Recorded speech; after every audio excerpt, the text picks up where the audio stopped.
Okay? So yun ang we are already in our casework drill number 1. Of course, fair use, copyright, statute kasi book-based tayo. PRC needs. Casework drill number 1. Kung mapapansin niyo yung sinabi ko nga, may nagtanong, ano ba to? Ano yung exam natin? Siguro kung kaso mo ko sa iisip nung nag-chat, it's all about pagit familiar. Kaya sinabi ko nga sa first 3 session, yung diagnostic test or grand opening, kasi inad ko na lang yung perks na foundations. Kasi sabi ko, every methods may ma-add talaga or mauulit na foundational knowledge. Good for you na ano ba dito, parang nare-review ko na kayo dito. Okay?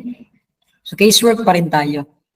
Meron, di ba, meron yung mga sort of basic knowledge na yung definitions, principle. Okay, number 1. Knowledge which come in the form of borrowed knowledge.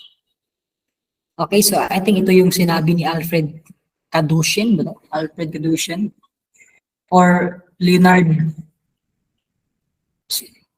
Skinner German yata, parang gano'n, no? Sa libro ni, hirap basahin yung mga names na yun, no? So it's more about what makes a profession or a course a profession, what makes social work a profession. Ang dami yun, meron yung 5. At ito yung first, tested knowledge. No, ito kasi yung bilong, saan yung bilong dito, sir? Bilong kasi ito sa systematic body of knowledge. And meron siyang 3 sangay, no? Tested knowledge. Itong tested knowledge, kasali na dito yung mga theory, mga Newton's law, yung mga law, ganun ba, na test na talaga ng mga knowledge. Meron din hypothetical knowledge, more about hypothesis, and assumptive knowledge or practice wisdom. 2, it's the form, okay, so, tuturbo na tayo, no? Kung saan nyo ako na, kasi, yung gabi, makuha na yung gabi. It's the home for girls with special problem, Marilac. Okay, natakil ko na to sa, alam ko sa, ano to? Foundations. Which we're fast tracking. So baka naman nagkakamali kayo dito, no? So hopefully dapat na-review yun yung mga recorded natin. Okay, number 3, home for delinquent boys, Don Vicente Madrigal. Okay, ano yung keyword ko dito? From the word prodigal son, regal, no? Madrigal. Ganun ba? Ganun ba? May connection, no? Prodigal. Plus, pag delinquent kasi, synonymous kasi yan yung parang prodigal. No? Anyway, number 4, indigent beggars and sick natives. San Lazaro. Okay? So itong mga sinabi ko dito, hospitals, actually,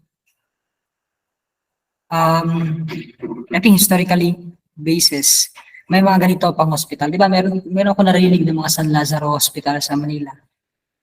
And malaki yung impact nitong mga hospital na to kasi aside from they are the pioneer hospitals na tinayo ng Spaniards, usually, nakatayo pa rin itong mga hospitals na to. Maybe not by yung original building but the name. Di ba? May narinig ba kayong San Lazaro Hospital? So kung nagbabasa kayo ng chapter 2 ni Mendoza, usually yung i-remain nyo lang talaga doon ng hospital, yung nakatayo pa until now, or maybe meron pang influensya ngayon. Yun lang yun. Kasi ang daming hospitals doon, bibilangin mo ang dami. Okay? Number 5, took care of orphans. Okay? Hospicio de San Jose. Privacy. So, pwede na siguro na huwag na kayo mag-chat din ni class na, sir, balikan natin. Kasi mababalikan nyo naman pag kuan. Recorded naman to. Number 6, you are accepted and respected because of your professional training. Ano yan? Professional authority. Ito na yung kaibahan natin sa ibang course. we have a, yan naman, we had a board exam, no? Dito kasi sa bahay, ang daming mga freshmen, no? Na mag-enroll sa university. May narinig akong iba na pumipili ito sila ng mga to, parang board exam ng mga kurso. Iba-iba talaga, no? Kasi ang concept kasi dyan, class, kung yung tao kasi may lisensya yan, ibig sabihin, meron yung pananagutan. Kung pumunta ka sa kwak-kwak doctor, ang saka dito, ano nangyari sa'yo? Wala, ay kasalanan mo pa. No, kasi kaya kasalanan mo pa bakit ka nagkaganon, no? Kapag pumunta kasi sa professional, ano nangyari? Sample, may pananagutan ng tao. Authority, ano ngayon? Comes with responsibility. Naging Spider-Man na tayo. Yan sinabi ni Spider-Man eh. 7. These are forms of charity during Spanish except na lumalabas talaga to, no? Na I think I encountered this board exam question. First of all, ano ba yung charity? No? Ang charity kasi yun yung parang kawang-gawa, walang proseso, basta naisipan mo tumulong ka. Pero pag government program, ano ba example ng government program o purpose? Tinanong nga kami dati sa board exam, Pantawid Pamilyang Pilipino Blank program ng purpose kasi maraming process, it's a conditional cash transfer, so may process. Okay? So, hindi po siya charity. Hindi po charity yung purpose. Program po yan kasi marami po requirements. Kung charity, wala po requirements. Okay? Kung gusto kang bigyan, mapapagbigyan ka. So, yan po yung ibig sabihin ng charity. 8. Period of birth of NGO. Ano yung question dito, sir? Para malaman mo dito, yung tinatanong dito is yung era. Plus, dapat pag nagbabasa ka ng, di ba meron yung history sa chapter 2. Example, chapter 2, Spanish. It's more about asylums. Yan yung mga kung tatanungin ka, saan talaga nauso yung ospital sa Pilipinas? Spanish yan, ang dami ng ospital na tinayo. Yung mga bahay tahanan, ganyan sa Spanish yan. NGO. Kailan ba nagkameron ng NGO? Post-wars. Ano yung post-war, sir? Nung tapos na yung gera. Okay, nagkameron ng NGO. Sa American, sir, hindi po NGO dyan marami. Ang dami nilang government organizations, GO. May narinig kayo, di ba, sa mga social workers. Ang nagtatrabaho, GO. Ibig sabihin, government org. Kontrolado pa rin ng gobyerno or administered by government.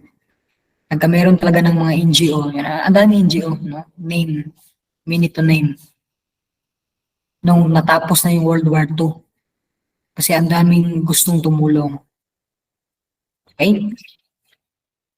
Pag NGO, morely, ang kuan talaga nila, ang ilang fund, donation, or galing sa mga tao na makapangyarihan. Ano yung kapangyarihan nila dyan? Mayaman, ganun. But mostly talaga, no, in terms of NGO, meron namang mga kuan, political kuan na siya. Usually, nagbe-build ng NGO yung isang politician, tapos may influence, tatakbo. Ganun ba? Hindi ka mag-build ka ng NGO, tapos tumakbo ka, mananalo ka, Sudpod, mananalo ka. So, meron na talagang kuan, political inclination yung kuan. Ayun. Government start to, ito na yung tinatawag ko Amerika. Okay? The government start to assume responsibility of social welfare. Yun yung sinasabi ko, di ba? Where the government starts. So, dito yung pinakamaraming GO or naisip talaga ng for example, Spanish, church-based, kontrolado yung simbahan. Simbahan talaga yung kaya nga religious yung motivation. Sa American talaga nag-start na parang yung term dyan, meron ng initiative yung American dati na responsible na nila lahat ng mga kailangan tulungan. 10. Refers to accepted standards of behavior. Alam mo na yan, no? Professional authority. Accepted standards of behavior doing things which kahit mali. Mali yung nakuhan ko dito. Dito. Accepted standards. Number 10, okay, sorry. Mali ito na ang highlight. Code of ethics, okay? Code of ethics. 10B, regulative code of ethics. Standards of doing behavior. Ano yung community sanction? It's more about, meron daw tayong right na gumamit ng mga government establishment. We have the right to call for attention. Regulative code of ethics, ito na yung B. Professional authority, yun na yun. Yung by license ka. Professional culture. Ang example dito ay, meron daw isang Americano foreigner. Social worker siya doon. Ano nangyari? Nung pumunta siya ng Pilipinas, example, engineer ka, engineer ka. Civil engineer ka sa ibang bansa. Pumunta ka ng convention, civil engineering convention sa Pilipinas for civil engineers. Nakaka-relate ka pa rin sa kanila kasi you have the same professional culture. Ganun po yun.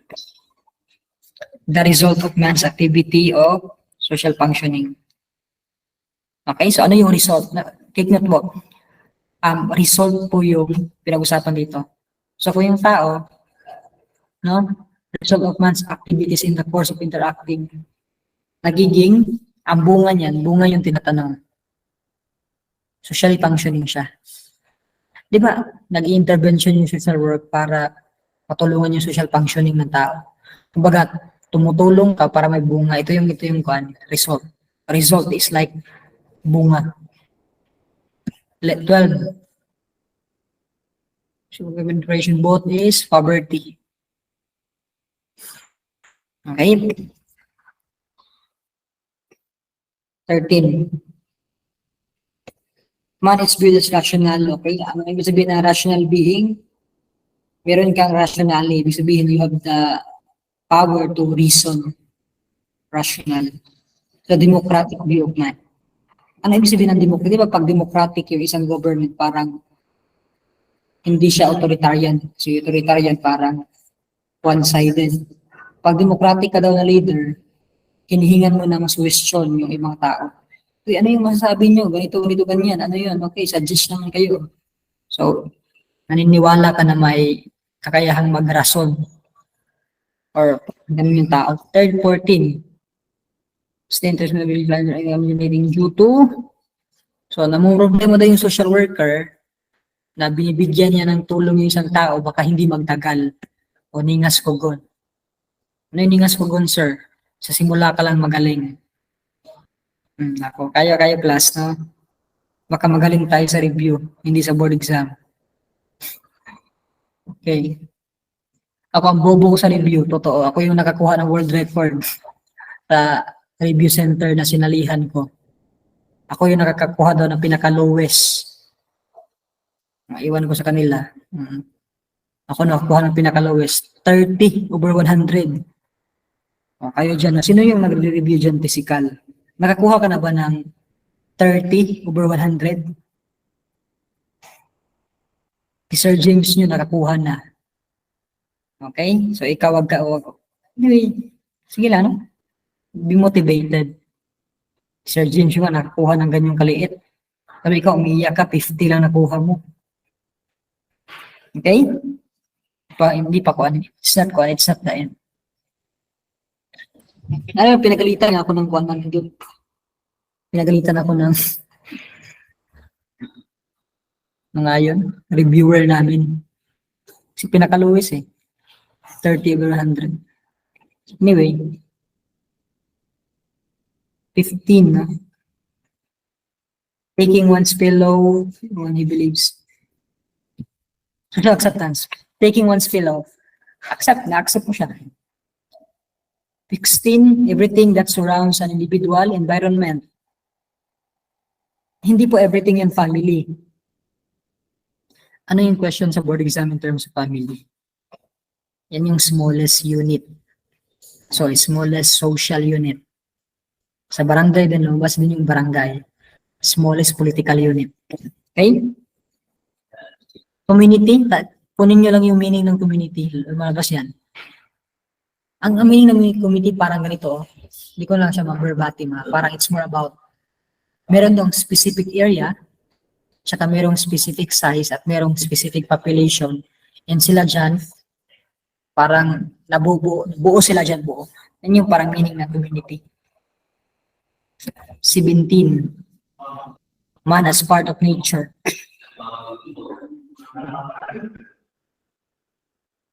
I rather choose no letter B. No B po. Yung letter A kasi naturalistic view of man, it's more about yung tao daw, some sort of created by God, ganun, humanistic view of man, naturalistic. Concept view as man as part of nature, cultural. B po to. 18. Refers to sensitivity of hindi, parang malita. Sensitivity of personal approach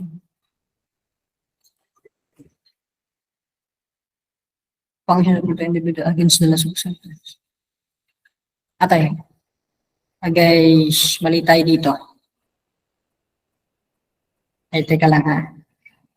Hindi to utang na loob. It's more about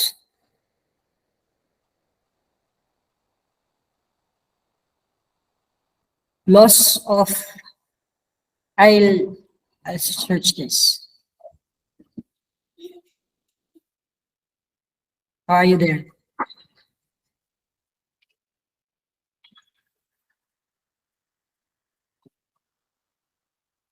Okay.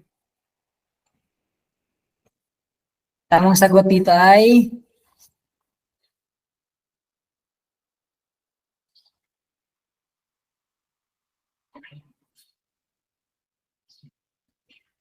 yes, tama. Amor proprio. Okay? Amor proprio po. Letter C. Kamali lang tayo ng tayo.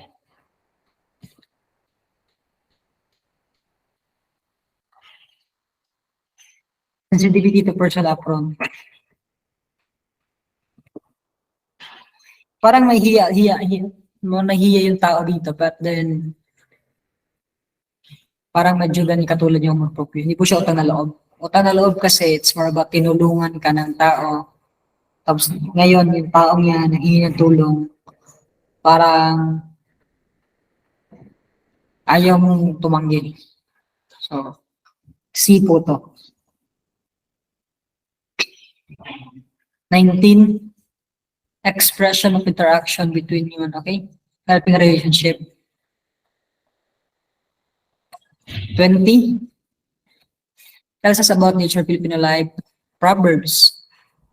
Kung titignan mo yung Proverbs na sa libro siya ni Mendoza, kalimutan ko lang ng chapters, may mga Proverbs doon, no? May mga Proverbs, may mga insight doon ng iba-ibang, mga dyan, iba-ibang, example, Ilocano, Cebuano, may mga maraming Proverbs doon.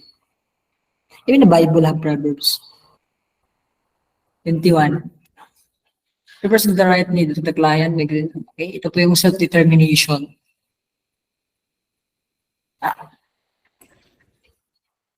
Paano ba tumatakbo itong self-determination? Kasi hindi po ibig sabihin na yung self-determination ay hayaan mo yung client mo. Sa group work, ano daw ang type na leader ka kung hinahayaan mo yung mga subordinates mo. Lies is fair. Na parang medyo you're too much delegating. Ganon yan, di ba? So, pag self-determination ka, pag principle yung pinag-uusapan, parang ganito yung case. Meron kang professional suggestion, sasuggest ka sa client mo, ay, kanina lang ma'am, anin na lang. Pero di ka magbuot-buot. No? Hindi ka mga sabisayin buot-buot. Kung Tagalog yan, parang hindi ka pa rin hindi ka dapat pumili para sa client mo. Bakit, sir? Kasi, the rational view, democratic view, Diba yung kanina yung may tanong democratic view. Meron tayong democratic view sa tao na meron siyang kakayahang mag-rason. Hindi yung rason nga bad way. Ha? Meron siyang kakayahan sa sarili niyang pag-iisip na tama. 23. Face-to-face meeting o interview. Communication, pwede kasi siya kuan. Ang sinasabi kasi dito, medium. Aha.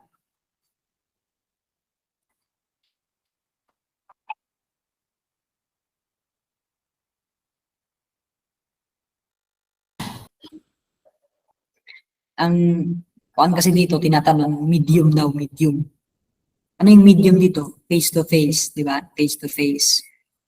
Communication class, hindi po necessarily na yung medium ng communication ay face to face. For example, tayo ngayon, di ba nagko-communicate tayo? Narinig niyo ba ako? Like. So what we are doing right now is I'm communicating to you. So dito po natin makita na hindi pwedeng yung maging sagot. Kasi kung communication, naman, nag-communicate naman ako sa inyo. But hindi face to face.